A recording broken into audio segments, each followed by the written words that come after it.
Hvaljen Jezus in Marija, dragi gledalci televizije Exodus. Na današnji praznik Marijinega brezmadežnega spočetja se drugo berilo začne s temi besedami. Hvaljen Bog in Oče našega Gospoda Jezusa Kristusa, ki nas je v Kristusu blagoslovil z vsakršnim duhovnim blagoslovom iz nebes. Tega duhovnega blagoslova je bila deležna tudi najlepša med ustvarjeninami, sveta Božja Mati Marija, ki je bila ob svojem spočetju obvarovana izvirnega greha. Danes praznujemo to resnico naše lepe katoliške vere, ki je bila razglašena šele v 19. stoletju in sicer leta 1854. Premišljujmo danes o Bogu in Očetu našega Gospoda Jezusa Kristusa. Pred 1700 leti so se v Niceji, v današnji Turčiji, ki jo je papež Leon XIV. Pred kratkim obiskal, zbrali prvič v zgodovini na vesoljnem cerkvenem zboru škofje, zlasti iz vzhodnih pokrajin Rimskega cesarstva, iz zahodnega dela jih je bilo zelo malo. Strani cesarja Konstantina so leta 325 bili povabljeni, da bi razmišljali, kakšen je odnos med Bogom Očetom in Bogom Sinom. To, kar je za nas danes samoumevno, takrat še ni bilo povsem. Sad njihovih napornih razmišljanj in na trenutke tudi prepirov je bila veroizpoved, ki so jo čez več desetletij nadgradili na naslednjem vesoljnem zboru v Konstantinoplu leta 381. To veroizpoved navadno molimo pri evharističnem bogoslužju ob nedeljah in večjih praznikih, ki se začne, kot dobro veste, z besedami: verujem v enega Boga, Očeta vsemogočnega, stvarnika nebes in zemlje. Kaj torej pomeni, da verujemo v Boga Očeta našega Gospoda Jezusa Kristusa?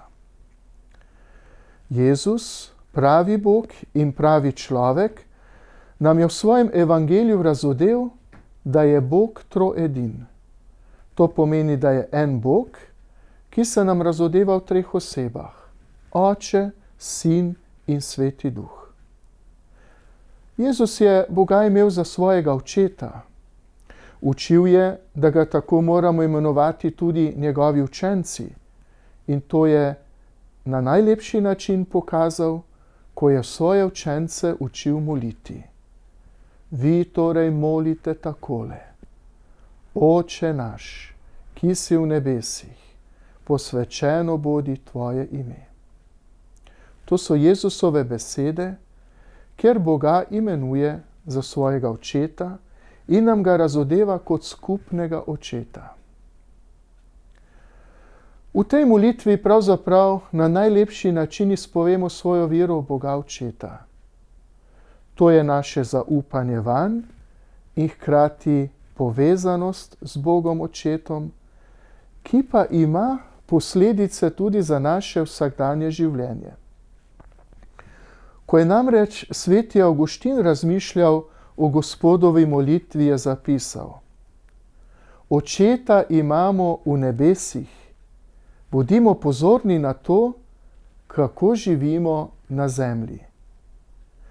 Kdor ima takšnega očeta, mora živeti tako, da bo vreden dospeti do njegove dediščine. Skupaj izrekamo: Oče naš, kakšna čast. Tako ga imenuje vladar in tako revež, tako suženj in njegov gospodar. Skupaj izrekajo: Oče naš, ki si v nebesih. Razumejo torej, da so bratje, ko imajo enega očeta. Tako Avguštin.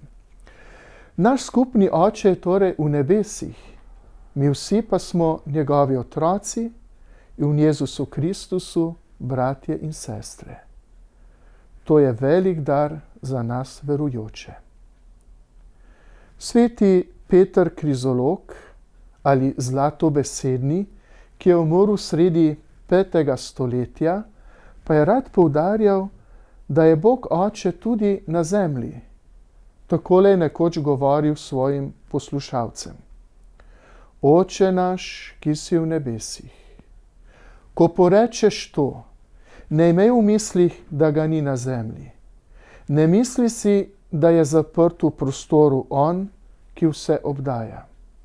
Razumi, da iz nebes izhaja tvoj rod, čigar Oče je v nebesih, in delaj tako, da boš svetim življenjem ugajal svetemu Očetu. Kot Božji sin se odlikuje ta, ki ga ne temnijo človeške pregrehe, ampak se sveti od Božjih kreposti. Kadar smo brez greha, smo resnični Božji sinovi in hčere. Naša nebeška mati Marija je v Bogu videla najprej Očeta in njegov načrt odrešenja. Zato je Božjemu odposlancu odgovorila pritrdilno. A tudi Bog Oče, ki je vnaprej izbral za mater svojega sina, jo je na to poslanstvo pripravljal od njenega spočetja in jo zato obvaroval iz vernega greha, kako nas uči današnja verska resnica. Ni isto biti rojen z madežem iz vernega greha ali biti rojen, kakor Marija, brez madeža iz vernega greha. Mi potrebujemo sveti krst, da nam je zbrisan izvirni greh. Božja mati Marija pa ga ni potrebovala, ker je bila pred madežem izvirnega greha obvarovana. Zato ne moremo na povsem isto raven postavljati Marijinega in našega življenja. To se pozna tudi v javnem bogoslužju, kjer je Božji materi Mariji odmerjeno posebno mesto. Drugi vesoljni cerkveni zbor se je o tem takole izrazil v dogmatični konstituciji v cerkvi.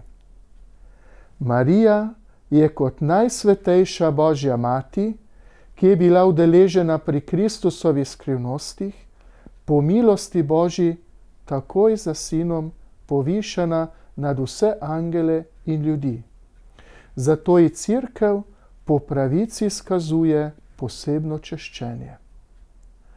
To posebno češčenje, ki presega češčenje angelov in svetnikov, ob današnjem prazniku ponovno pride do izraza, kar izraža tudi današnja prošnja iz rimskega misala.